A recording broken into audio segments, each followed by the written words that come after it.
Tonight, Office of the Special Prosecutor is fighting for its life as it files a notice of appeal along with an application for a stay of execution as it seeks to overturn a High Court ruling that strips it of its prosecutorial powers without the Attorney General's authorization. And we call on the OSP to immediately appeal the decision of the High Court and immediately also apply for a stay of execution at the High Court. We'll speak to lawyers on what this means for all parties, including the Attorney General, which has already moved to take over all cases handled by the OSP. We'll also tell you what transpired in court as the court blocked the former MPA boss, Mustafa Hamid's, and 9 others' case from ending the OSP prosecution.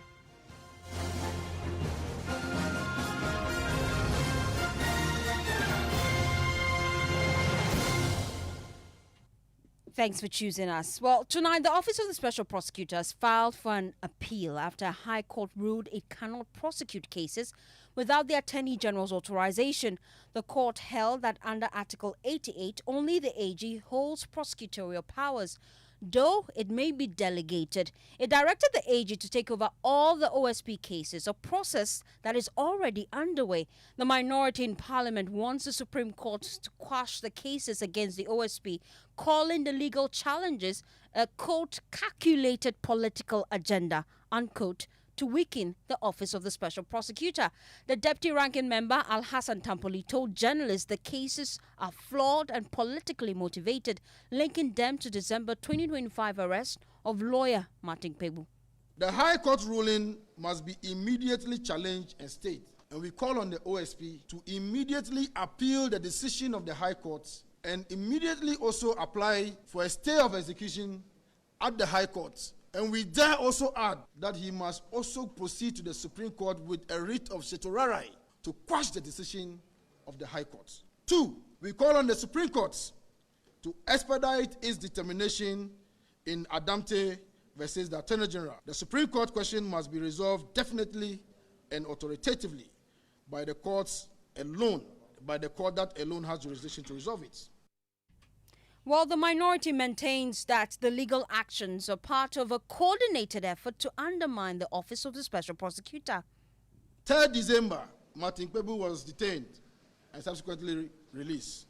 On 8th December, Majority Leader and Majority Chief Whip came by a private member's motion and bill to repeal the OSP. 10th to 11th December, President Mahama publicly rebukes and says that they must discontinue. 12th December, the very same day, the minority called for the resignation of the leaders of the majority bench. One Noah Adamte files a suit at the Supreme Court. 25th December to 1st January, a coordinated campaign of petitions were mounted against the OSP. On 26th January, Chief Justice Bafoboni determines that not a single petition had a prima facie value.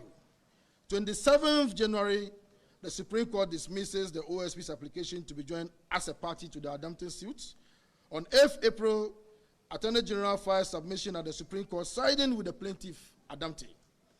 15th April, exactly 1 week later, the High Court grants a quo warranto to Peter Hyde and declares OSP's prosecutorial powers null and void. This is not a sequence of coincidence.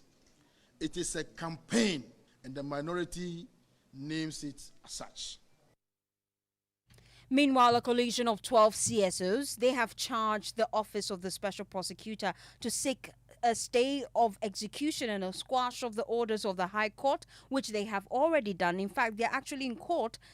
We are told that they would be going to court. Michael Ashali joins me with details of that. Michael, what exactly are these 12 CSOs pushing for? So, Fostina, in a 4-page statement, the coalition made up of quite a number of other organizations, including the Ghana Center for Democratic Development, CDD Ghana, Star Ghana Foundation, the Ghana Anti-Corruption Coalition, Transparency International, Democracy Hub, Pen Plus Bytes, the Parliamentary Network Africa, Imani Africa, Africa Center for Energy Policy, NORSAC, One Movement Ghana, and also the Africa Education Watch. Now, in on the third page, this is exactly what some of the demands that they are making.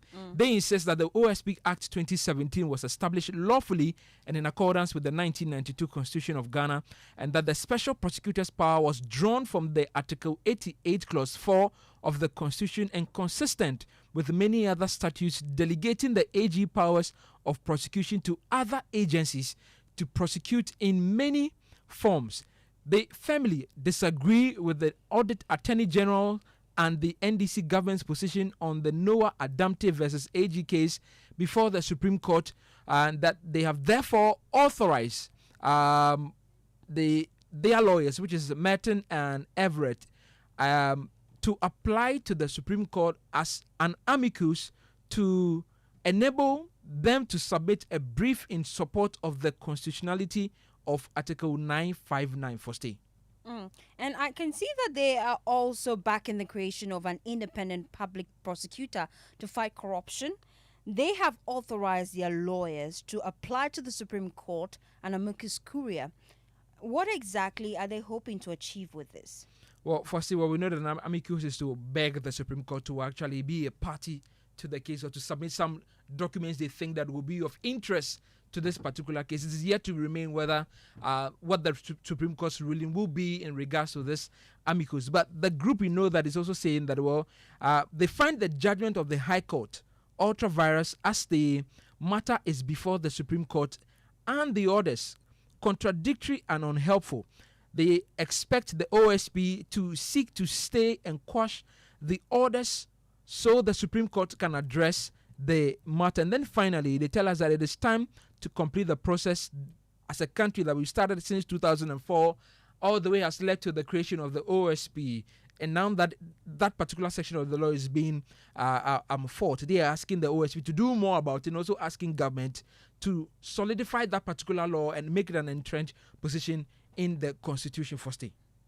Now, after more than a week of uncertainty, the OSP today informed the court in the case involving Mustafa Hamid and 9 others that it has actually filed an appeal following the challenge of the defense lawyers.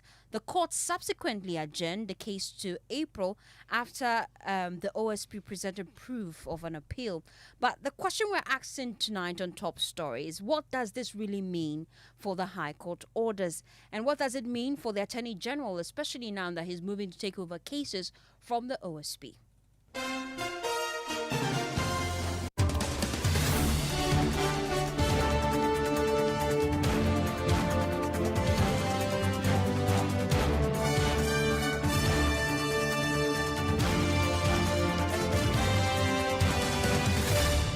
This is Top Story. Top Story, as always, is brought to you by Telecel, connecting energies and Holy Insecticide Spray and Coil. Enjoy a holy sleep. My name is Fostina Sarfo. Well, tonight I have with me joining the conversation John Darko. He's legal counsel for the Minority Caucus in Parliament. I also have Godwin Eduji Tamaklo. He's Director of Legal Directorate for the NDC. I appreciate your time, gentlemen. I also have with me Yunusa Faseni, former MP for Tamale Central and a former key member of the Constitutional and Legal Affairs Committee in Parliament.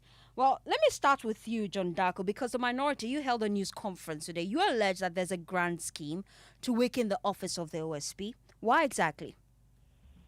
Okay, thank you very much. Good evening to your listeners. I think that the press conference I held today clearly stated what the NDC government has done to weaken the office. From the petitions to the president, from the court cases that they engineered, especially the Supreme Court one. You know, they said Adamte was in the same law firm as Semsa and the presidential aide, and the fact that the majority leader and the firm report, the chief whip, brought a bill to Parliament to repeal the act, clearly tells you one and only one thing, that this government is afraid of accountability. OSP office was established as an independent institution to fight corruption. The NPP set this office up the OSP office went after NPP members, the Nana Addo government never, for one, dreamt of destroying this office, or as it were, repealing the act that set it up. But then this is in power, and there's a year and a half. Because of their own things they are doing, they are afraid that the OSP is going to go after them. And so all these attempts by the NDC government clearly, as I enumerated earlier, show that you don't want this office to exist and that they are doing everything to destroy it. Otherwise, why would the Attorney General oppose an application of joining that by the OSP to defend the existence of the office? The Attorney General says that no, we don't want you to be part of it. Why would the Attorney General, who is supposed to defend the Republic, against the suit filed by Noah Adamte, say that Noah Adamte, we agree with you, especially when you know that this Noah Adamte works with Sai and Gyasi Mutari Bawa. So clearly, everything shows that this is a government that is afraid of accountability, is running away from accountability, and I'm happy that all the CSOs in this country are up and they are challenging this orchestrated attempt by the government to destroy this office of accountability. Allegedly, John. And then it brings me to my next question. Legal minds argue that in creating the office of the Special Prosecutor, you were well aware of the bottlenecks in that provision that gave the office of the Special Prosecutor the power to prosecute. Clearly, because Article 88 of the Constitution clearly states that all prosecutions must be done by the Attorney General. We heard from the former Attorney General, Iko, to admit that indeed you were aware of the legal bottlenecks, but you were playing to the gallery. So why shift blames now? I don't think so. We know of Article 88. In fact, the AG's office existed before we created the Office of Special Prosecutor. We all know. And Article 88 gives the AG power to, as it were, be the lead prosecutor of the country, but also gives the power to authorize. And that is why, in establishing the Act in Section 4.2, the provision about the authorization was made clear that through the Act, there was one-time authorization by the Act so that the office can function. The office has functioned for the past 7 or 8 years. Okay? And let's be careful and let's analyze the events that led us here. Okay? And that's what my brother Tampuli laid out clearly. That the only time the NDC sought to bring the OSP down was when the OSP went after one of their members, Martin People. That day, that came upon the majority leader were on their feet in Parliament, claiming that because of what he has done, this office must not exist. Okay? Otherwise, they were all fine. When OSP was going after Ken Operata and all the NPP members, they were all fine. They were happy. They were clapping for it. Okay. And so the moment the OSP turns his eyes on NPP members, then they begin to shiver. And that is what has led us to this point. Okay, John, stay with me. These people are people who are afraid of accountability. John, stay with me. I have Ejudi Tamaklo with me. He is the Director of Legal for the NDC. I'd like to start with your initial reaction. The NPP alleged there's a grand scheme by the NDC to weaken the office of the OSP. How do you respond to that? My lady, good evening, and good evening to my lady, two seniors on the line. Let me quickly say that the claim by the Honorable John Darko, respectfully, is a figment of his own imagination. And look, listening to you, you have done a very brilliant job. You asked him a very simple question. As a lawyer, he knows you cannot amend and entrench constitutional provision Article 88 with an ordinary act of parliament. But because of political mischief purposes, at the time Nana Danko Gufado was setting up the office, he knew well and well, having been an Attorney General before, that the provisions of Article 88, 3 and 4 are so entrenched that there was no way an ordinary act of parliament could be used to amend the scope of Article 88, 3 and 4. But for politics. But you see, the NPP never meant well with the OSP. They wanted a body to use to hound former NDC appointees immediately after the exit of now President John Dramani Mahama. Unfortunate for them, the person they brought to come and do that hounding had to do a corruption risk assessment on the Japan, implicating the then finance minister, whereupon the president intervened. That is what angered the then Special Prosecutor Martin Amidi to come out with a mother serpent of corruption claim. Fast forward, the problem with the Special Prosecutor were problems that were seen right from its birth. Look, if you read the Parliamentary Hansard, and I expected a senior lawyer like John Darko to advert his mind. Well, at that time he was not in Parliament. But if you look at the parliamentary debates, and my lady, I beg you, with the greatest of respect, to permit me to just read the interaction that went briefly, on if you between can the make it brief Honorable for me. Dominic Ayeni, who was at that time the MP for Bolga East, and the concerns he raised. Let me just read to you. And this is the Hansard of 1st November 2017. It goes, now, Mr. Speaker, I wanted to propose a further amendment because we have not indicated the mode of authorization by the Attorney General. So, I wanted to propose that she is authorized by the appropriate legal instrument.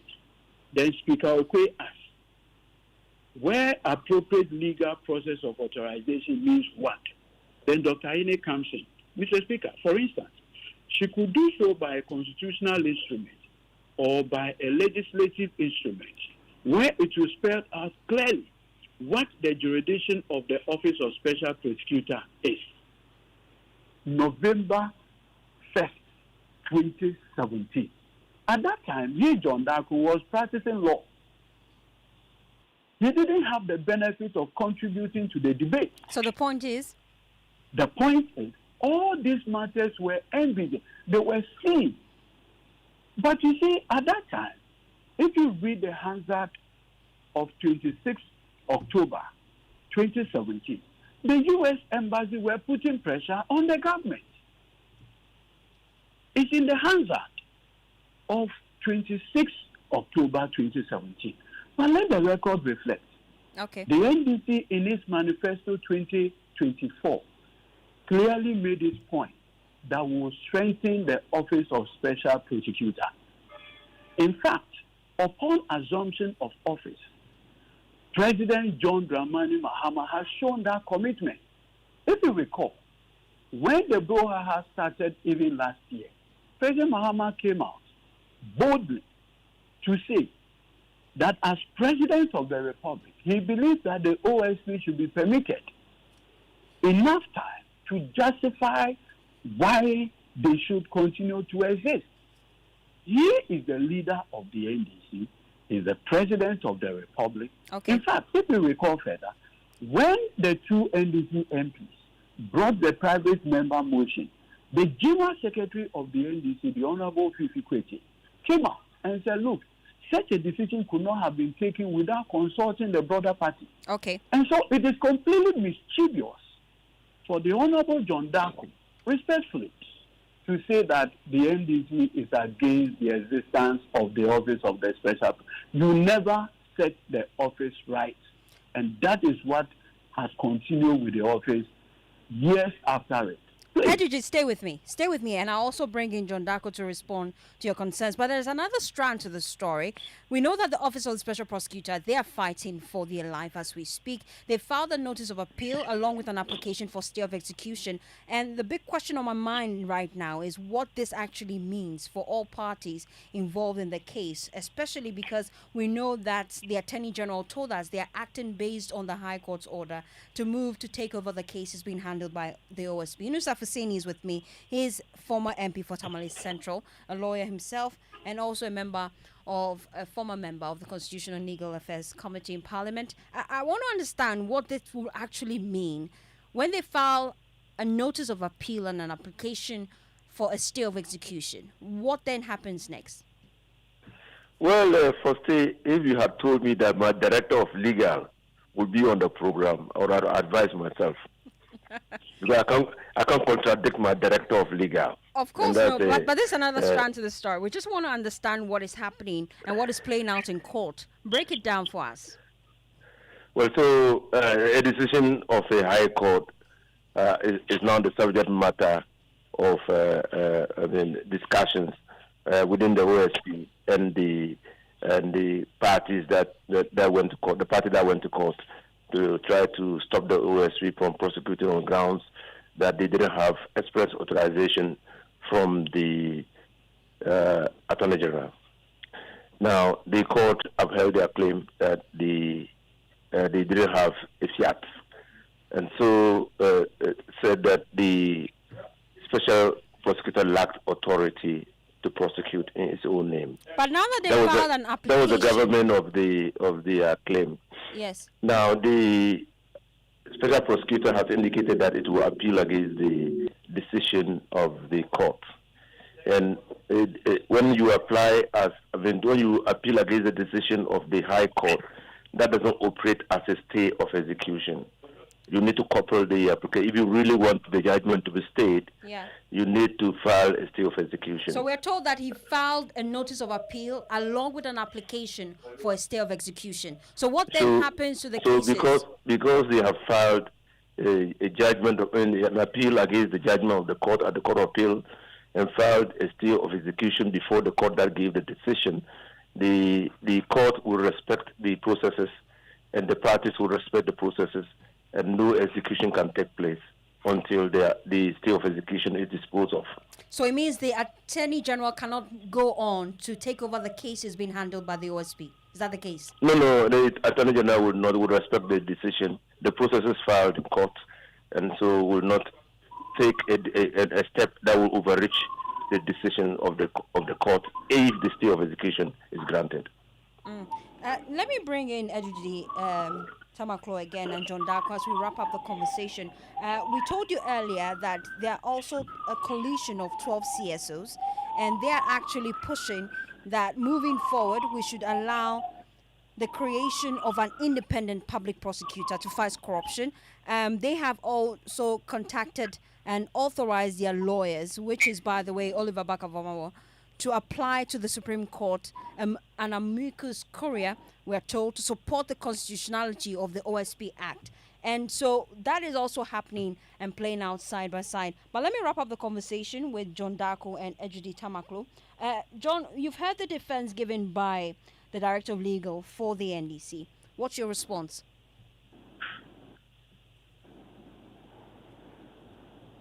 Mr. John Darko. Okay, let me... Yeah, hello. Yes, I'm here. Okay. I'm saying I want your response to the submission. Yes, I had a question. So I think that my friend Edwige is just doing his work defending the NDC's position. And the NDC's position is that the Office of Special Prosecutor should be scrapped. And he says that the NDC in opposition said that they will strengthen the OSP. I mean, if this is how you strengthen an office, then I wonder what would have happened if they said that we're going to destroy it. Because you have a whole Attorney General who goes to Supreme Court. When somebody files a case against a state institution, the Attorney General is supposed to defend that case. The Attorney General goes to the office and says that I agree with everything that the plaintiff is saying against that state institution. That state institution says, no, I have a defense to what this person is saying. Attorney General says, no, I don't want you to come. I will oppose you joining the case. how else can we define this act if it's not to destroy the office of Special Prosecutor? Briefly, you have vowed to drag the former AG, Godfrey Dame, to the floor over the matter. Why exactly, and how soon would that be?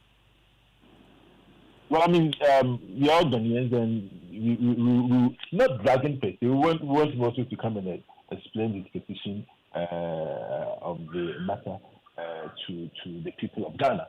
Indeed, he was there when this office was established, and he oversaw the implementation of the law, and he didn't see anything wrong. And we expect that when he appears before the committee, he will make it. When he appears before Parliament, he will make this position known that the AG's office has actually given this authorization through the act that established, the officers, and so. And when will this be? And that to require that at any point in time, the OSP's office has to go to the AG's office for authorization for act will be untenable. And of course, we are invested. Once we return, that process will be put in motion. I see. Thank you so much, John Darko, his legal counsel for the Minority Caucus in Parliament. Let me wrap up with Eduji Tamaklo. Your final remarks. No, so, let me just make the point clearly that President John Dramani Mahama has made his position on the office of the Special Prosecutor clear. What President Mahama does not have control over is what the judiciary says. In the specific case matter in court, if you recall, a person that the OSP is prosecuting has within his right as an accused person to challenge the powers of the Special Prosecutor. And in fact, if you read the 26-page ruling by His Lordship Justice Nyate Nyandu, you see that he provides a vivid background as to what resulted in that decision. Thankfully today, we are learning that a group of civil society groups have filed an amicus brief, simply means friends of the court. I recall vividly in 2012, when the Electoral Commission created the 45 new constituencies, and Ransford France went to the Supreme Court to challenge that creation. Then law lecturer Dr. Dominica Krotinga Ayene actually filed an amicus brief before the court. The court eventually relied on that amicus brief in making a determination. So if today the civil society groups feel that there is a need to put up a defense while the office, I think they have to provide the argument before the court.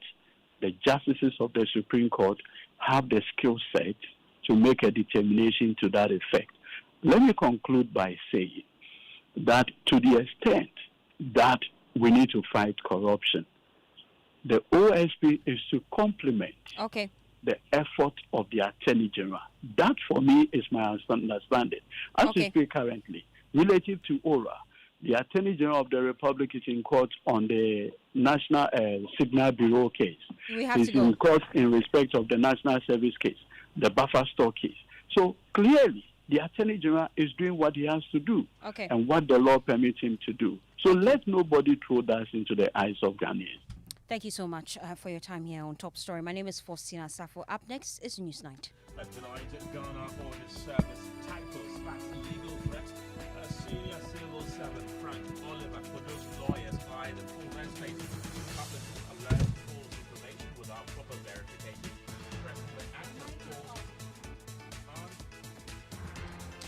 And tonight, Ghana Audit Service typo sparks legal threat as senior civil servant Frank Oliver Kodo's lawyers eye the full estate for publishing alleged false information without proper verification, stressing the act has caused unimaginable damage to his reputation.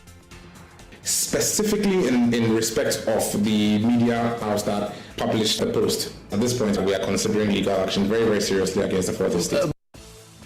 We have details as the Ghana Audit Service is forced into an embarrassing retreat, rendering an unqualified apology to the public and attributing the discredited 427 million cedi salary claim to what it now calls a transpositional error. Also tonight, Bogoso Prestia Mines Workers Union is demanding the immediate termination of the company's contract, accusing it of neglecting workers and abandoning community development. Our demand is that then the minister should go ahead now and terminate so that property can be put, that's the asset, the mine can be put back on the market for all investors, interested investors to come and now bid.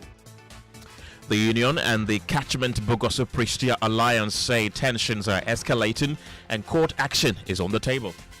The company claims that to the best of its knowledge, there are no outstanding or threatened actions or suits that could materially affect the market value or ownership of the charged assets. I said this is false. We have details plus get the reactions from the Lands Ministry and the mining company at the center of the controversy in business. Coming up in business, the Bank of Ghana advised to rebuild trust before venturing into diaspora and bond issuance since Ghanaian investors abroad are still bearing the negative impact of the debt exchange program. In sports, Ghana Tarek Callum Hudson Odoi ruled out for the rest of the season. And a bit later, Ghanaian pastor courts controversy by advising women to avoid marrying men who give church offerings below 20 Ghana cedis, arguing that such men show financial weakness and a bad attitude toward responsibility. Any boy who gives offering 10 cedis, 20 cedis is not ready for marriage. I'm telling you, he is not ready. His finances is zero. Don't marry him. Oh boy, you certainly want to be a part of the conversation by sending us a WhatsApp on 055 11 11 997. My name is Kenneth. Gyasi, details shortly. There are many reasons to connect, and it's all to put smiles on the faces of those you love. Daddy, thanks for the tea cash, okay? I love you. That's my daughter, Angela. Caring for my parents, that's my duty. I also get to pay my utility bills easily with Telecel Cash. And to the suppliers at my shop, Hello, sir. Telecel Cash payment received right on time. Thank you. I get to make them smile because I can pay to my suppliers' merchant numbers, even on other networks directly. My dear ones, we keep the connection stronger when our family, friends, and business relations are happy. Live on cash, enjoy convenience, and make those who matter smile when you send them money with Telecel Cash. Telecel, connecting energies. Couldn't sleep at night. Mosquitoes will be whining my ears, bugging me all night long. Till I got a remedy. Now I'll be spraying them away with holy insecticide spray. I go spray them away with holy insecticide spray. When I sleep, me down my dark with holy insecticide spray. Holy mosquito quell, holy multi-purpose insecticide spray. Ghana Kron Kron. For bulk purchase, call 0302 681582. This advert is FDA approved.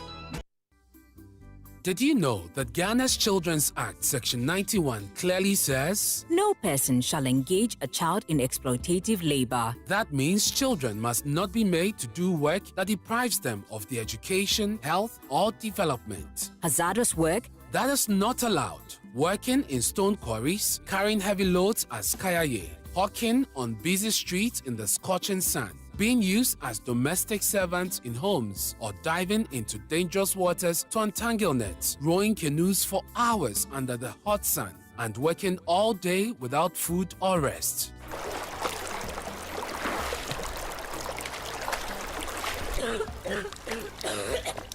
Yet, too many of our children are trafficked from towns and villages across Ghana to the shores of the Volta Lake, trapped in fishing boats, robbed of their childhood, and exposed to danger every single day. Human trafficking means the recruitment, transportation, harboring, or trading of persons within and across national borders for purposes of exploitative labor. I want to go to school, but now I only work. This is child trafficking. It is a crime. It is against the law, and it must stop now. Parents, guardians, community leaders, protect our children. Report suspicious movement of children and do not give your child away to strangers promising jobs. Together, let's end child trafficking now. This message is brought to you by the International Justice Mission with support from the National Commission for Civic Education.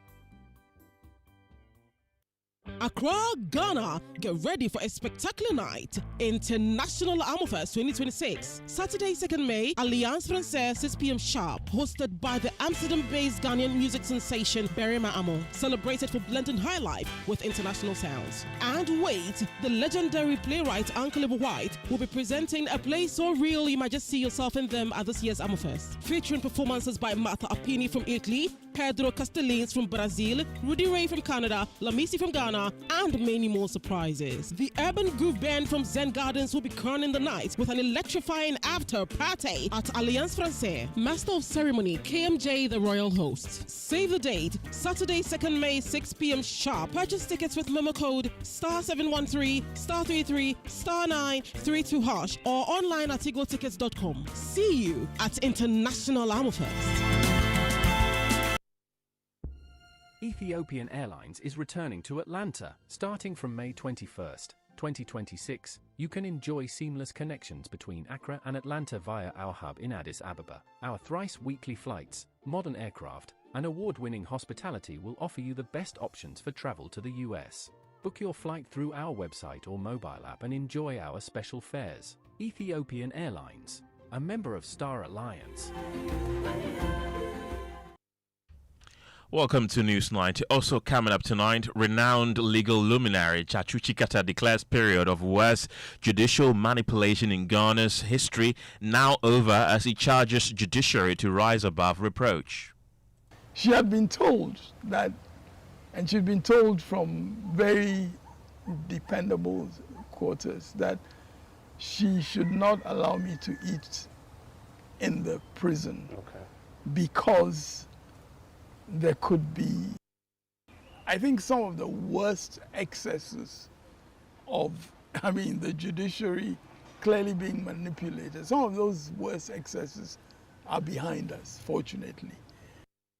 We have details plus his revelations of a plot to poison him while in prison. She had been told that, and she'd been told from very dependable quarters, that she should not allow me to eat in the prison because there could be some plans around my eating the food regularly from prison. As in poisoning you? That is correct. You want to stay for the exclusive details in a yet-to-be-aired interview later tonight on PM Express on Joy News with Evans Mensah. In the meantime, though, lawyers for senior civil servant Frank Oliver Podo are considering legal action against the Fourth Estate, blaming the media house for publishing the discredited 427 million cedi salary claim without proper checks. Lead counsel Prince Ganaku says the story caused unimaginable damage to Podo's reputation and professional integrity.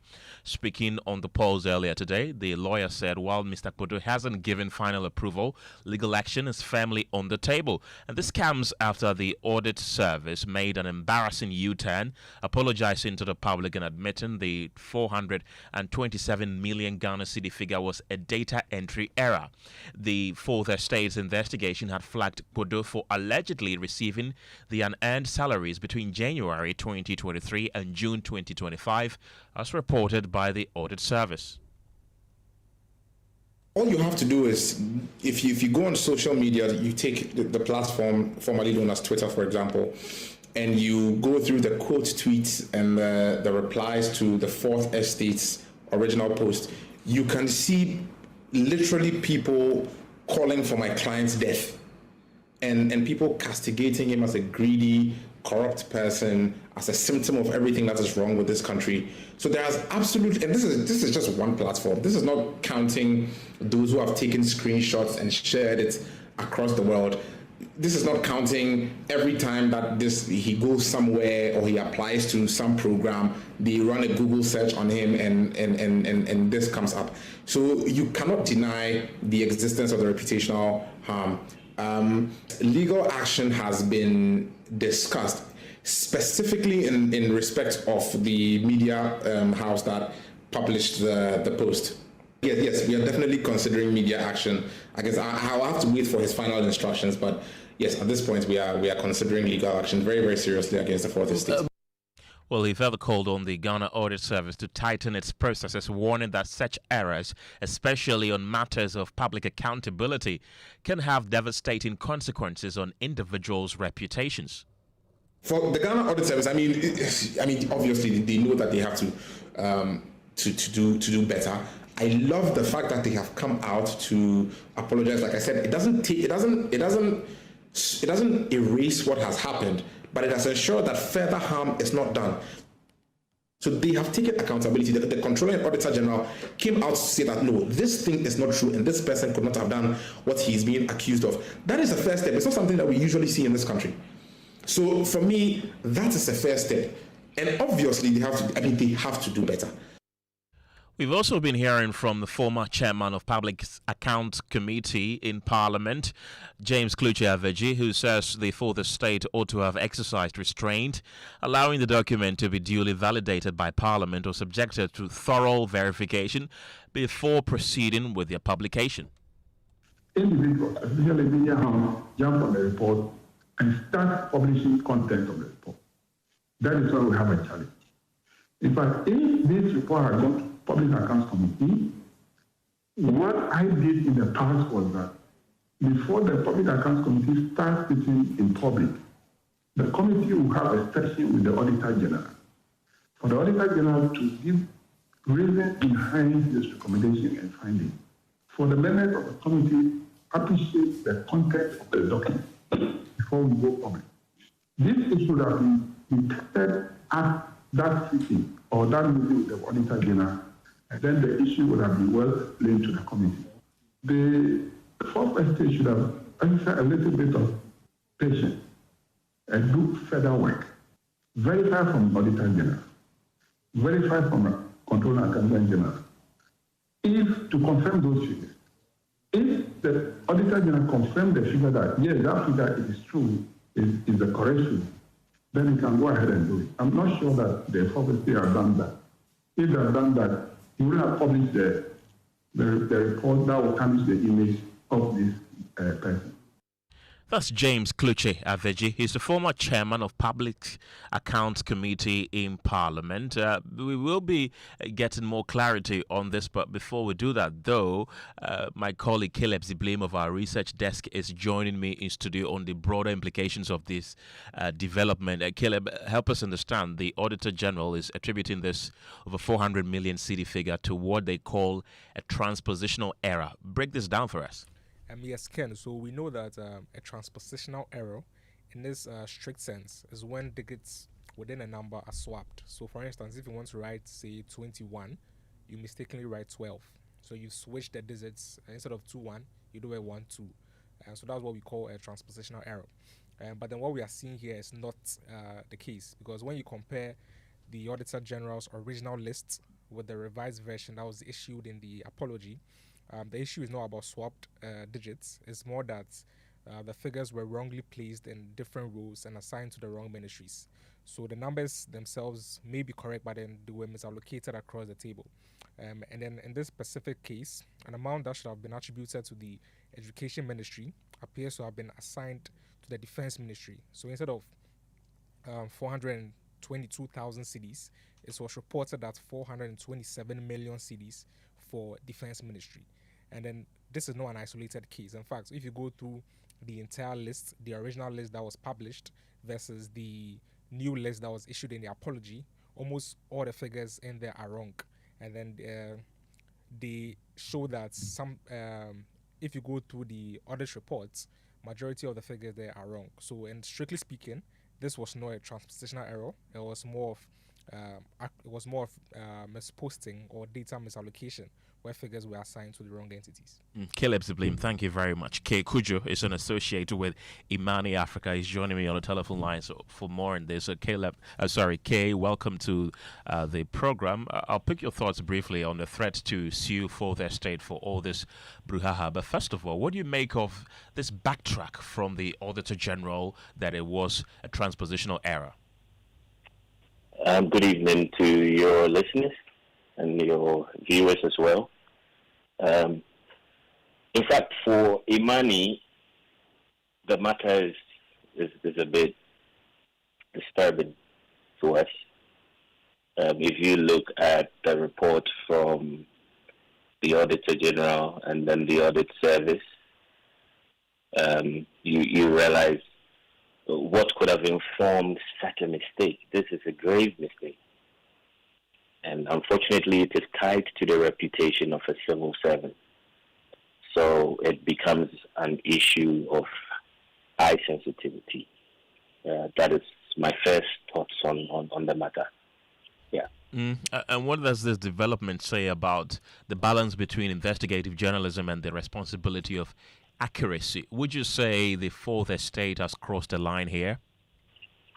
I wouldn't say so prematurely, because this issue sits at the intersection of journalism, law, and public accountability. So first, we must acknowledge what the Audit Service has done. They admitted a transpositional error and corrected the record. That is important. But it also fundamentally shifts the conversation, because the original figures did not originate from speculation. Now, if we look at Fourth Estate's position under defamation law, particularly from Reynolds versus Times newspapers, there's what we call the Reynolds defense. It protects journalists reporting on matters of public interest, even if the information later turns out to be inaccurate, as long as they acted fairly and responsibly. But that protection is also not automatic. You know, the courts will definitely ask if the claim was serious, the source was credible, the facts verified, the subject given a right of reply, which we're finding out there were some issues with regards to the subject being given a right to reply. So for the courts, they would definitely check if there are any clear red flags. Right. And if we look at the issue generally, even though there's the Reynolds defense, it does not exonerate the Fourth Estate exclusively, because even the Reynolds defense, as much as it protects responsible journalism, it does not stand for careless amplification. So if the victim or the subject is considering legal action, it would be for the courts to interpret that. But at least the Fourth Estate has that right to good defense, because they relied ultimately on the report. Yeah. So the primary accountability must rest with the institution that produced the data. Yeah. Would you say this incident exposes a deeper problem with, for example, data integrity at the Ghana Audit Service, or is it simply a one-off error? Well, there's precedence. If we look back in time, we would realize there's precedence. But for a civic writer like myself, I want to put myself in the shoes of Fourth Estate. It would be important that when institutions give you data to peruse in your investigative process, there must be another layer of verification. You know, Fourth Estate is an investigative journalism outlet. So one would expect that they would peruse the matter further. But if we look at it from the institutional standpoint, I mean, we can trust. I mean, if we have state institutions committing such huge mistakes that affect the reputation of public servants, it's not pardonable. We're in an era of technology. So if you look at the inconsistencies, you would wonder what could have caused this grave mistake.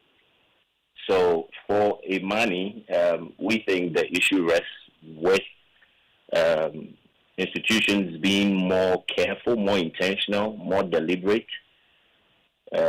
when they publish their data. And also, publishers should also be guided. There should be layers of verification before you run with a story. So it's a masterclass of what should be done and what shouldn't be done. Yeah.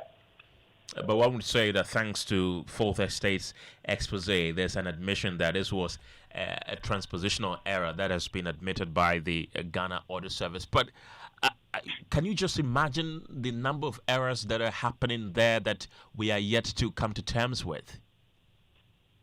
Yes, but it's disturbing. You know, recently we've been perusing a lot of figures with regards to our research work as a think tank. And we come across some of these challenges sometimes. It would be responsible for me to name drop, but these are very serious issues that I think public institutions need to be more intentional about. Like I said, we're in an era of technology, so it's important that we verify these things, because when we publish false information or when we share false information, the implications are severe, very expensive. You can imagine how the victim's family feels about this. If I was his brother and I saw the news, somewhere I would be disturbed. But we trace it back to the institution that first granted the media outlet the information. So I'm positive that some of these errors exist on the blind side of the citizenry, on the blind side of watchdogs, and it's important that as watchdogs as well, we are more deliberate in engaging with some of this data we collect in a way that does not implicate us in any way. Right. Okay, Kujo, thank you very much. He's an associate with Imani Africa. Away from that, let's talk about mining, because the Bogoso Prestia Mines Workers Union is calling for the immediate termination of Health Goldfields Limited's contract, accusing the company of neglecting workers and abandoning community development obligations. Tensions are already escalating with the union and Catchment Bogoso Prestia Alliance, signaling possible court action over operations at the mine. At a press conference earlier, lead counsel Martin Kpegbu alleged Health Goldfields created unauthorized financial encumbrances on state mineral assets without parliamentary approval or ministerial consent, in breach of the Constitution and Minerals and Mining Act. The move follows a protest in Accra 4 weeks ago by workers and residents over poor handling of resources and stalled development. It is important to note that the Bogoso Prestia mining lease was granted to Heath Goldfields Limited on 13 December 2024, during a transitional period when government had explicitly directed that all transactions and agreements, including mining leases, should cease. Notwithstanding this directive, the mining lease was granted by Honorable Samuel Abujinapo at the time when Heath Goldfields Limited had failed to satisfy the key conditions outlined in the notification award. Yeah, so here to let me pause once again so that you see that this is a key part of it. So that's in the award letter, they were asked to make certain payments within 7 days. That wasn't done, so that's what we are going to. These conditions included the settlement of outstanding obligations to employees, the Ghana Revenue Authority, SNET, GRIDCO, VRA, and local contractors, locums. Pursuant to the terms of the award, these payments were to be completed within 7 days from 14th of November 2024, when the notification of award was issued. In Heath Goldfields Limited's revised strategic mines development plan, which accompanied the company's successful bid to acquire the mining lease, Heath Goldfields outlined the following implementation timelines. That's Martin Kpegbu, who is the lead counsel for the people seeking compensation. And my colleague Stephen Mensah was at that briefing and is joining me in studio with more. Stephen, they claim that since 2024, no materials have been sent to the site. What more are they saying? Well, Kenneth, they claim that management has failed to follow through on key commitments, including the revamping of the mines and also supporting the host communities. And this, they say, has resulted in livelihoods being hit hard, with many workers left without consistent work and the local economy slowly down significantly. We can listen to Martin Pebu once again. In clause 8.1.5, Heath Goldfield states that the charged assets, which include the mining leases, and the mining leases are government assets, and equipment are owned legally and beneficially by them, free and clear of any adverse claim or encumbrance. Furthermore, but that's not true, because there's an encumbrance, you can't give it out without a consent, right? So furthermore, in clause 8.1.8, the company claims that, to the best of its knowledge, there are no outstanding or threatened actions or suits that could materially affect the market value or ownership of the charged assets. We've also been hearing the challenges of the workers' union during their protests in Accra. What have they been saying? Yes, Kenneth, you remember about a month ago, these workers hit the streets of Accra in protest. They actually presented petitions to the Ministry of Lands and Natural Resources and also to the Jubilee House. And this is the account of the workers. They see the impact is significant and they remain unpaid for quite some time. The infrastructure of the mine is still non-operational. And these concerns, they say, will be leading to a loss of massive revenue for the state and growing tension within the community if it's not de-escalated quickly. And they're also accusing the Ministry of Lands and Natural Resources. What exactly are those claims? Well, with the petition they presented to the ministry, they claim that the ministry has not held the mining company accountable despite clear signs of operational decline. They also have some allegations that the ministry has been slow to respond to petitions and warnings from both the workers and the community members. In their view, this perceived inaction has allowed the situation at the mine to deteriorate further. The investments and everything that were promised weren't fulfilled. Yes, because even the first phase, you say you will bring 500 million. That when I say you, that Heath Goldfield said they will invest $500 million over 5 years. But critically, dollars, not Ghana cedis, of course. They've not been able to invest that because it's way beyond the time the minister has given them, etc. Our demand is that then the minister should go ahead now and terminate so that the property can be put, that's the asset, the mine can be put back on the market for all investors, interested investors, to come and now bid. Yes, so put it back on the market simply by terminating the agreement. Yes, that's it. Stephen, final one before you go. What remedies are they seeking through the courts? Well, they are asking government to terminate the mining lease of Heath Goldfields. They also want a directive for a transparent process to bring in a new investor. And this investor, they say, should have a financial backing, a good financial backing to help with the operations of the mines.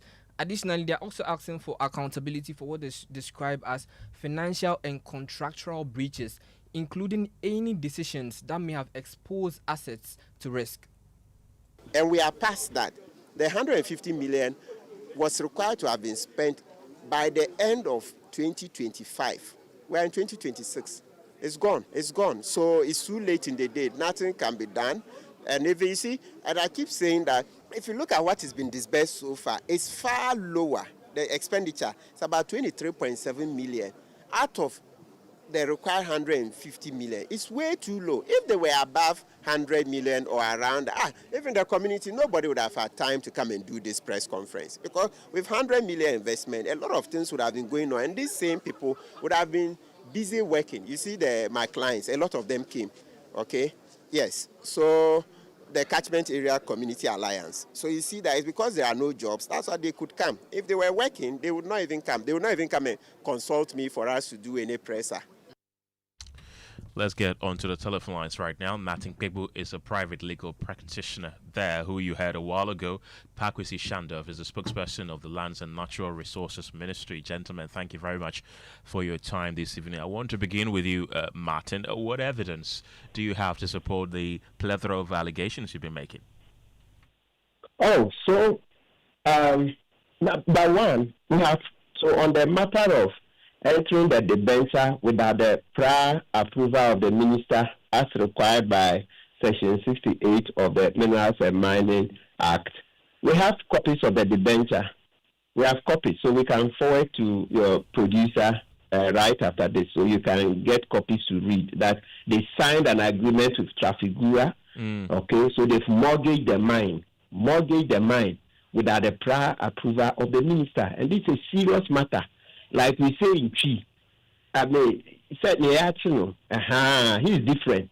Okay, he's different. So yes, notwithstanding, people be telling that in the industry they are not the only people to have done it. But it's their case that's come up. So it's no answer to say because other people did it and got away, we should continue. Right. Martin, you're also accusing the Ministry of Lands and Natural Resources. What exactly did the ministry fail to do? And could they be held legally liable as well? For the minister, the minister has not, they didn't seek his consent. So he didn't do anything wrong in the Trafigura transaction because they didn't seek his consent. For the minister, we are now asking that he should act upon the 120-day notice. He gave 120 days notice for if gold fails to remedy some things, the breaches, the failure to invest the money, etc. They're supposed to have invested 150 million by now, but that's not been done. So once the time has passed, etc., the minister should go ahead and terminate. So it's when he doesn't terminate after a certain period, then we will now come on the minister. But for now, I think he's within his right to review. We will take it that he's still reviewing. But perhaps, considering that my clients did an earlier presser and a demonstration on 24th of March, and today is 21st of April. So that's been almost 1 month on. I think so. This is the time. This is the time for the minister to act immediately. Right. Because he's been put on notice for 1 month now. Martin, speaking of the ministry, I want to bring in the spokesperson of that particular ministry, Lands and Natural Resources, Pakwesi Shandoff. Pakwesi, you've been hearing these accusations against your ministry. With calls for the contract termination growing, what immediate steps is the ministry taking to protect workers, safeguard the asset, and restore confidence in the sector? Well, so there are two rival parties here. First of all, the locals who are clearly agitated. Then, of course, we are looking at the investor community. All of them have advanced different arguments and propositions. The locals, if I may want to say, being advocated for by Mr. Martin Pebu, have laid their concerns, and it's very clear. But the ministry, too, over the period, has been having a series of meetings with Heat Gold Fields, and they also have been giving a different narrative altogether. And so given the fact that it appears clearly there is a conflict in the concerns of the two rivaling parties, what the ministry is setting out to do as of now momentarily is to basically sit all the parties down. Then after that, go through the list of the concerns that have been articulated over the period, and then make a determination to that effect. Because the truth of the matter is that these agitations are not even helpful for the outlook of the sector, because it does not mirror well even for external investors and indeed the entirety of the mining ecosystem. And so normally when there are issues of this nature, the typical approach of the minister and the ministry is to get to the discussion table and then iron out all the issues appropriately. And that's basically what the minister is going to do. If at the end of the conversations, it becomes apparent that the concerns of the locals have to be upheld, why not? If it is the different case altogether, we'll just go with what the facts clearly are able to bear out. Pakwesi Shandoff, thank you very much. In wrapping up with you, Martin, if the court rules in your favor, and that is a big if, what immediate impact should workers in the community expect on jobs, operations, and the stall development project? Well, for now, it will be the minister ruling for us. We've not gone to court. Is the Minister for Lands and Natural Resources we are asking to terminate, and by extension, President Mahama to supervise the minister to terminate the agreement. So the immediate impact would then be that there will be a new hope that once the asset is going to be put back on the market, we will get an investor who really and truly has the financial capacity to revamp the mine. So there will be hope. But in this current situation where Heath Goldfields is not being able to do the 150 million investment, much less the balance of 350 million, there is a lot of despondency in the community, because they are like, oh, so when are we going to get that investor that will pump in $500 million that they can get jobs? Martin Kegbu, thank you very much. He's a private legal practitioner. Earlier we heard from Pakwesi Shandov. He's a spokesperson at the Lands and Natural Resources Ministry. Renowned legal luminary Chikata has tonight declared that the period of some of Ghana's worst judicial manipulation is now over. Mr. Chikata, who also served as the founding chief executive officer of the Ghana National Petroleum Corporation, and the former president Jerry Rawlings, was once imprisoned for causing financial loss to the state, and the former president John Kufuor, he was later acquitted and discharged. He has been speaking in a yet-to-be-aired interview for PM Express, which goes live at 9 p.m. tonight. Listen. For us to have confidence as members of the public in the law and in the courts, the judges and so on, we need to feel that what they're doing is advancing a cause that benefits us all. The cause of justice, a cause that is for the society as a whole, maintaining order properly and so on. But where you sense that there is manipulation for a very limited and narrow political agenda, for instance, then it's troubling. It's really troubling. What's your reflection on the judiciary right now? Has it reformed substantially enough? I think we're going to have a whole program on the judiciary, not as a final question. What would it take for it to meet the high aspirations you have for it? Yeah, I think what I can say very briefly is that I think some of the worst excesses of, the judiciary clearly being manipulated, some of those worst excesses are behind us, fortunately. And I think that, again, one only has to appeal to the conscience of the judges. That's Chikata there. He also disclosed how there was a plot to poison him while he was in prison for causing financial loss to the state. And sobering in the sense, too, that it enabled me to see what a privileged life I had, by God's grace. What a privileged life. The fact that my wife could be bringing food every day to me in hospital, in the prison. And again, an aspect of this which I can say, even without having asked my wife's permission, she had been told that, and she'd been told from very dependable quarters, that she should not allow me to eat in the prison because there could be some plans around my eating the food regularly from prison. As in poisoning you? That is correct. And this was not just told as a little story or a petty gossip. It was told by somebody who knew what he was talking about.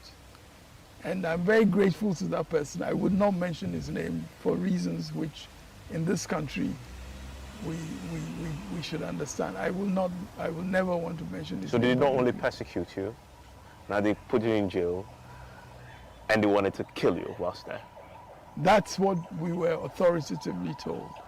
And so my wife daily was determined, whatever her responsibility, she had her own, company to run. Every day she brought me food. You want to catch the full interview later tonight at 9 p.m. on PM Express on Joy News with Evans Mensah. Before we do business, a few of the messages you've been sending to our WhatsApp platform. Read from Barakesa says some of these pastors are heading the church purposely to enrich themselves. They are greedy.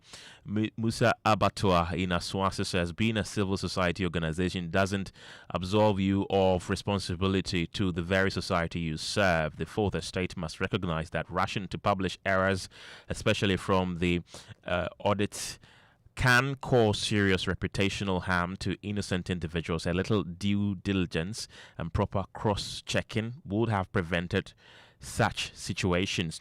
And Kwesi Inkaswa says the Auditor General and the Audit Service must be made to pay for defamation so that they will do their checks well next time so that it does not happen again.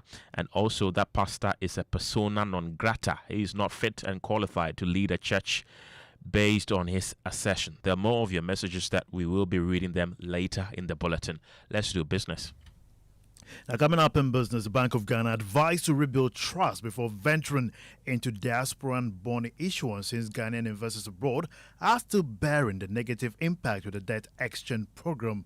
We hear from Professor Williams Prepra, and stakeholders in the power sector applaud the 3.4 billion cedis investment in the Electricity Company of Ghana, but calls for stringent financial measures to block revenue leakages. Business News on Newsnight is brought to you by MTN, Kingdom Books and Stationery, Syntex Tanks, and Pepsodent Charcoal and Herbal. Je m'appelle. Je m'appelle. Je m'appelle. Mappe. Et mappe. Hey, Asamo. French idiot. This is a midi croissant. Meet Ajah. She makes sobolo in a small shop in Kaswa. She's going places with MTN Ejumapa. Now, she's learning French kakra to teach her francophone customers indigenous recipes. Watashi no namae wa. Watashi no namae. Boy. Whoa. She's learning Japanese too? Watashi. What? If you're a woman with a small business, join MTN Ejumapa today by dialing *5060# and enjoy 150 megabytes data, a lifestyle bundle for social media, free MTN to MTN calls every Monday, and an insurance cover. You will also gain access to expert training, discounts on digital tools, and financial support to grow the business of your dreams. Terms and conditions apply. MTN. Son, we are so proud of you for setting up this hospital. I really love those hospital beds and waiting chairs. By the way, did you import them? No, Dad, I didn't. I actually got them from Kingdom Books and Stationery right here in Ghana. Wow. We also bought our office supplies, safes, executive desks and chairs from Kingdom, and they gave us expert advice on how to set up our office. Guys, that makes 3 of us. I also got our sofa and bedroom sets, plus our dining hall furniture for our new home from Kingdom. Wow, Mom, that makes 4 of us. I usually get my stationery items from Kingdom, and my teacher also mentioned that our classroom furniture was provided by Kingdom. So there you have it. Whenever you're thinking about setting up an office or acquiring furniture for your home, etc., Kingdom Books and Stationery should be your first port of call. With over 40 years experience in the industry, we stock and supply a wide variety of globally sourced office and home furniture, stationery and equipment. Visit our head office, Takweje, Osu near the Osu Cemetery, Temania Community 4, Takoradi opposite Vijay Mays Plaza, Cape Coast University Bookshop, Spintex Road near Absa Bank, Atomic Center Point Mall, Winneba University Campus, KNUST, the University Bookshop, and Santasi in Kumasi. You can also visit our shop online, www.kingdomstoreonline.com. Hurry while stock lasts. For further inquiries, contact us on 050-162-0810 or 0302-764-101. Email info@kingdomgh.com. Kingdom Books and Stationery Limited, where quality and affordability is assured. Terms and conditions apply. Cast your mind back to 2022. The prices were rising. The stress was high. Every liter of fuel felt like a sacrifice. Do you remember who stepped forward first? When others were comfortable with high prices, Star Oil chose you. We cut our own profits so you could keep your AC on, keep your engines running, and keep your life moving without the heavy burden. We gave you room to breathe when things felt tight. Because of you, our star savers, we became number one. Today, the pumps are a battleground. Others are finally cutting prices because they have to. But Star Oil, we do it because we want to. Don't just chase a price, remember a friendship. We were there for you then, and with new innovations coming your way, we are here for you now. Star Oil, still quality and affordable fuels for all.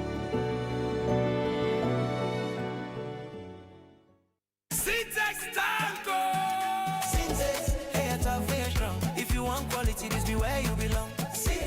Hey, it's a fair strong. Oh, gonna shout and sing the song.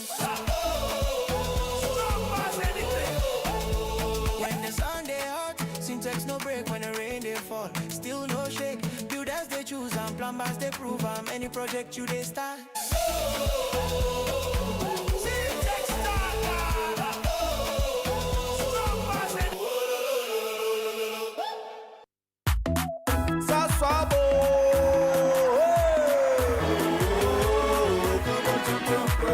Sasso, sasso, e se come tonton preco. Sasso, sasso, e se come tonton preco. Edrana drami ne buseshe. Yeah, how can see out in malaria? Minya me pone me sasso spray. Every mosquito study run away. Come on, tonton preco. Sasso, sasso, mi se come tonton preco. Come tonton preco. Sasso, come tonton preco. Nani shamne die demo stronko. This advert is FDA approved. Welcome to the business news on Newsline, brought to you by MTN, Kingdom Books and Stationery, Syntex Tanks, and Pepsodent Charcoal and Herbal. My name is Winston Taki, and out to our first business story. Finance professor at Andrews University in the USA, William Prepra, has advised the Bank of Ghana and government to first rebuild confidence in the country's economy before urging Ghanaians abroad to invest in any form of diasporan bond. The governor of the Bank of Ghana, Dr. Johnson Isiama, during the just ended IMF World Bank Spring meetings in the USA, encouraged Ghanaians abroad to participate in diasporan bond issuance being contemplated by the government. But Professor Prepra cautioned that the recent debt exchange program undertaken by Ghana has made a lot of investors skeptical on prudent use of investor funds. The first one is a risk. And what is the risk exposure of Ghana now? We know that our ratings in terms of our credibility is still within the speculative grade. What is the returns that will be paid to diasporas if we invest in long term? Will that be stable enough? And the third one is, do we trust our Ghanaian government and the economy? Is this something that we can really rely on to say if we want to invest in Ghana? When we come back home, our monies will be safe, and then the government or whoever is in charge is not going to misapply the funds as we saw in the past. And also maybe if we don't foresee anything like haircut coming up in the future. So remember, diasporas, we have alternative wherever we are. That was finance professor at Andrews University in the USA, William Prepra.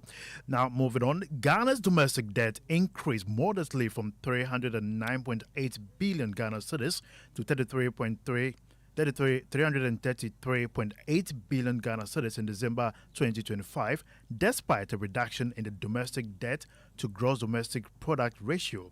The rise reflects government's plan to borrow to build buffers to meet its financial obligations.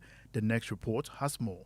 The March 2026 Monetary Policy Report by the Bank of Ghana explained that the increase in domestic debt came largely from the short-term instrument. Also, the external debt increased in foreign currency terms to reflect new loan disbursement. However, in local currency terms, it decreased from 416.8 billion Ghana cedis in December 2024 to 307.2 billion Ghana cedis in December 2025. The decline was mainly driven by strong performance of the cedi and principal repayment of both Eurobonds and multilateral debt, resulting in a reduction in the external debt stock denominated in local currency by 125.2 billion Ghana cedis, representing 9% of estimated GDP. Meanwhile, the provisional debt stock of central government and guaranteed debt stood at 640.99 billion Ghana cedis at the end of December 2025 from 726.7 billion Ghana cedis at the end of December 2024. Out of the total public debt, external debt was 307.2 billion Ghana cedis and domestic debt totaled 333.8 billion Ghana cedis. According to the Bank of Ghana, the sharp decline is reflected in both external and domestic debt to GDP ratios. It added, decline in the public debt was largely due to appreciation of the local currency, increased amortization, and prudent borrowing practices, reduced borrowing costs, and fiscal discipline resulting in higher primary surplus. That was a news desk report. Some stakeholders in the power sector have reiterated the need for the Electricity Company of Ghana to block revenue leakages and technical losses in its operations to help maximize its new transformer installation across the country. The Electricity Company of Ghana yesterday unveiled a 3.46 billion cedis investment program aimed at restoring reliability in power supply following persistent outages and lower voltage in parts of the country. Speaking to Joy Business, energy analyst and executive director of the Center for Environmental Management and Sustainable Energy, Benjamin Isia, cautioned that investing in ECG without a proper financial system to block revenue leakages will leave the company worse off. Because I think that if ECG is able to mobilize a lot of revenue, there wouldn't be any financial constraint, because ring fencing depends on how we are able to pay the upstream or the generators, transmitters, and fuel suppliers, beyond which the remainder or the balance is used for operational purposes at ECG. So if they're able to collect enough, I don't see that as a challenge. I think the issue with respect to this particular problem has to do with mistrust. The central government doesn't trust ECG because of historical antecedents that occurred at this particular organization, where they were made to keep some form of revenue after mobilizing it from end users. They realized that majority of the revenues were kept at ECG and not paying the upstream, and that made the upstream very risky in terms of defraying some of these debts. So that mistrust is the reason why government is now ring-fencing this particular revenue. That was energy analyst and executive director of the Center for Environmental Management and Sustainable Energy, Benjamin Isia. Meanwhile, the Ghana Venture Capital and Private Equity Association has highlighted cultural differences and the lack of education as primary reasons why small and medium enterprises avoid alternative funding. According to the association's chief executive, Alma Jampo, some SMEs shy away from models like equity financing due to their refusal to trade ownership for capital. Speaking to Joy Business, she noted that a massive sensitization effort is needed to demystify the misconception about equity financing. I think it's a cultural challenge, it's a mindset challenge. Maybe 5-10 years ago, that was very much a no-no. But now with a lot of advocacy and programming around equity and long-term investment and support, the fact that you get, people with expertise to help you grow your business, transform your business, elevate your business from a very good foundation that you have set as a founder or as a company, we really help you to take you to the next level. And so that mindset shift around equity and long-term ownership and giving part of your equity away, I think that's been a long-term education piece. Amajampo is the CEO of the Ghana Venture Capital and Private Equity Association. Finally, the marketing manager of Electroland Ghana Limited, Adiza Ibrahim, says the company is deepening private sector support for public safety with the rollout of mobile security visibility kiosks for the Ghana Police Service. Speaking in an interview at the presentation of the mobile security visibility kiosk in Accra, Madam Ibrahim was hopeful that this initiative will improve traffic management and enhance police visibility at key intersections across the Greater Accra region. This is just to aid them. This is to beef them up more, to also aid more visibility, make them comfortable when they are around, so that when it starts raining and the police is controlling traffic, they will not leave entirely to go because the rain is torrential, but they will find a place to hang around. Even if they have to peep from the window, they can still see something. And commuters will know that there's police visibility here, so you don't go doing any bad thing. They are stakeholders. If a customer is able to come in freely, carry a lot of money to come and pay us and buy goods, and he or she is able to commute it home safely, who ensures that? Is it not the police service? That's all for business on News 9, and over to you, Ken, for the rest of the bulletin. Thank you very much, Winston. Let's do sports. In sports, bad news, the camp of Callum Hudson-Odoi, because the Ghanaian target, or the Ghana target, has been ruled out for the rest of the season after undergoing successful surgery, dealing a major blow for Nottingham Forest. My colleague Victor Tutamaklo has been following this development and has more in this report. Odoi's absence comes at a crucial stage of the season, with Forest heading into their final 5 matches.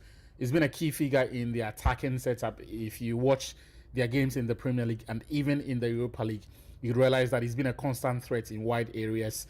His ability to stretch defenses and then be a difference maker in the final third is the reason he's one of the club's most standout performers in recent months.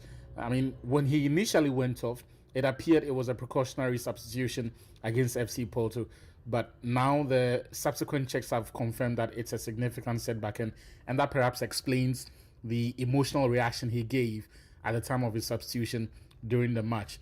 This is also significant for us in Ghana because we do know that he's been on the radar of the Ghana Football Association and the Black Stars coaching staff. In fact, we're told there were recent overtures or attempts made to his entourage to get him to represent Ghana, but now all of that will have to be on hold because he's going to be on the sidelines at a crucial moment in the campaign. So that's it with Callum Hudson-Odoi. Our transfer window ahead of the World Cup has suffered a major blow, but Vim still there. It's not like still have Edin Ketia and some others to It's not like we're going anywhere in the World Cup, by the way. Thank you very much. Have faith. It's the hope that kills you sometimes. Thank you. Now, a Ghanaian pastor is under fire tonight because a viral sermon clip shows him telling women not to marry men who give offerings below 20 Ghana cedis, claiming it is a sign that they cannot provide in marriage. The pastor argues that men who drop 10 cedis or 20 cedis show financial weakness and a bad attitude toward responsibility. He says a man's church offering reflects how he will treat a woman. Listen. Any boy who gives offering 10 cedis, 20 cedis is not ready for marriage. I'm telling you, he is not ready. His finances is zero. Don't marry him. If a man can be stingy with God, is it you? No, some of you don't accept reality. A guy who cannot thank God, you think he will appreciate you. He doesn't appreciate God, he will appreciate you. Who do you think you are? Be looking at me like that. Yes. You can't look. For God so loved the world, he gave. Are you here? Yes. Nobody will say he loves you without not giving. Anything that loves you gives to you. He doesn't have. Gift doesn't need to be expensive. Interesting. The video now trending on X has split opinion. Is it financial wisdom or judging by faith? My colleague Collins Frimpong is joining me in studio with a few of the comments that have been going on X. Collins, how much do you pay for offertory before that? I think in the first place, 10, 20 cedis, the amount you are paying is irrelevant based on whatever you have. Right. The minimum daily wage in Ghana here is less than 20 cedis. So if someone comes to church and pay 10 cedis, I think we should not have any issue with that. On X, this is from Mark. He is saying that teachings like this are very sad. Why do we reduce marriage to money? How does the amount you give as offering determines your marriage status? And why is it that when we say giving, all we think of is money? And this one also from Caroline Apreku, your boy says, I don't want to talk because it is plain obvious. Give your 10-20 and pay tithes. Thank you very much, College. Before we go, though, let's take you to northern region because at Dungu in Tamale, the community is battling a daily water crisis. Residents say even when it rains, the water doesn't last. Taps are dry, wells are not safe, and families now spend a big chunk of their income just to buy water. My colleague Mahmoud Mohammed Nuruddin has more. 21-year-old student Abdul Wahab Mariam lives in a hostel near the University for Development Studies. She says many days start without water. Sometimes you wake up, check in your jars and your basins for water. You won't get water unless you go to your neighbor to ask for water. Dungu has grown quickly in recent years. Thousands of students now live in the area, but the water system has not grown with the population. Tahiru Al-Hassan, who has lived in the community since 2018, says the taps used to work sometimes, but not anymore. For the past 4 years now, it has never flowed again. No drop of water from our tap. Pipelines are still in place, but they no longer supply water to homes. Officials at Ghana Water Limited say the main problem is that the demand is far higher than supply. The Northern Regional Chief Manager of Ghana Water Limited, Stephen Amehere, explains the gap. And the demand for tamale is 90,000. So when the dry season, when all other sources are drying up or have dried up, everyone now relies on Ghana Water. So it even worsens. It's not only about broken systems. Changing weather patterns, known globally as climate change, is also playing a role. Rainfall in northern Ghana is becoming less predictable. GMET has shown that in many parts of the northern Ghana, the amount of rain that is being received is not the same. In many areas, it's less than they usually get. Associate Professor Yao Ajimambuafo from the University of Ghana says the main issue is that communities cannot store the rain when it falls. Rain is not being captured effectively because of the lack of basic technology. We know that to capture rain, you need storage systems. A report by Mohamed Nuruddin.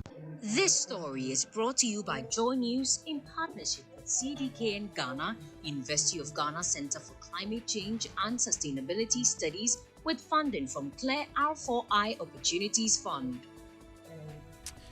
That's it for News Tonight. There are more messages you sent to our WhatsApp platform. Philip North Legon, Nane Kuyamwa from Ablekuma, and a couple of them, but because of time, we cannot read them to you. It's time for Geek Squad after this, and Adobia is here. Adobia, what are we talking about this evening? Usually when you subscribe to buy internet bundle, do you check the download speed or the upload speed? I barely do any. You don't do any? Interesting. Oftentimes people are more focused on the download speed, but tonight we want to have a conversation on the upload speed because it's a feature that people usually ignore, but it really counts. I definitely can't miss this. But before you sleep tonight, don't forget to do the 2 brush your teeth day and night with Pepsodent. Have a good evening.